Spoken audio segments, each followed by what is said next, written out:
ಕರ್ನಾಟಕ ರಾಜ್ಯ ಬಿಜೆಪಿ ರಾಜಕಾರಣದಲ್ಲಿ ಬಿಜೆಪಿಯ ನಾಯಕ ಎಂದಾಕ್ಷಣ ಎಲ್ಲರ ಮನಸ್ಸಿಗೂ ಬರುವ ಮೊದಲ ಹೆಸರು ಬಿಎಸ್ ಯಡಿಯೂರಪ್ಪನವರು.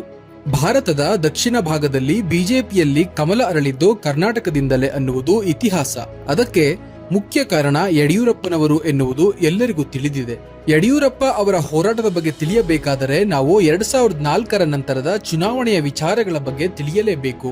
ಸಾಕಷ್ಟು ಪಕ್ಷ ಸಂಘಟನೆ ಹೋರಾಟದ ಮೂಲಕ ಬಿಜೆಪಿ 2004ರ ಚುನಾವಣೆಯಲ್ಲಿ ಬರೋಬ್ಬರಿ 79 ಕ್ಷೇತ್ರಗಳಲ್ಲಿ ಜಯಗಳಿಸಿತ್ತು. ಆದರೆ 2004ರಲ್ಲಿ ಯಾವುದೇ ಪಕ್ಷಕ್ಕೂ ಸ್ಪಷ್ಟ ಬಹುಮತ ಬಾರದ ಕಾರಣ ಮೈತ್ರಿಕೂಟದ ಅವಶ್ಯಕತೆ ಇತ್ತು. 65 ಸೀಟ್ಗಳನ್ನು ಗೆದ್ದಿದ್ದ ಕಾಂಗ್ರೆಸ್ ಮತ್ತು 58 ಸೀಟ್ಗಳನ್ನು ಗೆದ್ದಿದ್ದ ಜೆಡಿಎಸ್ ಮತ್ತು 79 ಕ್ಷೇತ್ರಗಳಲ್ಲಿ ಗೆದ್ದಿದ್ದ ಬಿಜೆಪಿ, ಹಾಗೆ ಈ ಮೂರೂ ಪಕ್ಷಗಳು ಅಧಿಕಾರದ ಚುಕ್ಕಾಣಿ ಹಿಡಿಯಲು ಹಾತೊರೆಯುತ್ತಿದ್ದವು. ಆದರೆ ಅಲ್ಲಿ ಅಂತಿಮವಾಗಿ ಜೆಡಿಎಸ್ ಮತ್ತು ಕಾಂಗ್ರೆಸ್ ಧರ್ಮಸಿಂಗ್ ಅವರ ನೇತೃತ್ವದಲ್ಲಿ ಮೈತ್ರಿಕೂಟದ ಮುಖಾಂತರ ಸರ್ಕಾರವನ್ನು ರಚಿಸುತ್ತವೆ. ಹೀಗೆ ಪಕ್ಷ ಸಂಘಟನೆ ಮತ್ತು ಜನಸಂಪರ್ಕ ಹಾಗೂ ರ್ಯಾಲಿಗಳ ಮೂಲಕ ಕರ್ನಾಟಕ ಮತದಾರನ ಗಮನ ಸೆಳೆದಿದ್ದ ಬಿಜೆಪಿ 79 ಸೀಟ್ಗಳನ್ನು ಗೆದ್ದು ನಿರಾಶೆ ಅನುಭವಿಸಿತ್ತು.